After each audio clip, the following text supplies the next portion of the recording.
Cara untuk guna SIM card Tonewau sangat mudah. Let's go. Yang pertama, buka aplikasi Tonewau 2.0.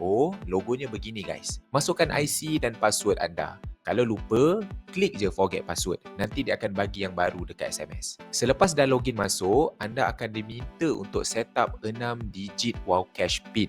Masukkan 6 digit yang anda nak. Pastikan ingat Jika anda nak top up, anda boleh klik button top up. Boleh top up direct internet banking. Anda top up dekat dalam apps ni, anda akan dapat cashback sehingga 5%. Cashback tu akan masuk dalam Wow Cash anda selepas 24 jam. Seterusnya, lepas anda dah top up, anda boleh langgan pelan data. Klik button subscribe dan pilih pelan apa yang anda nak. Lepas anda dah langgan, anda boleh semak baki data di sini. Perhatikan validity plan anda ni. Jika lagi 1-2 hari nak habis, anda perlu top up semula untuk plan internet anda terus aktif.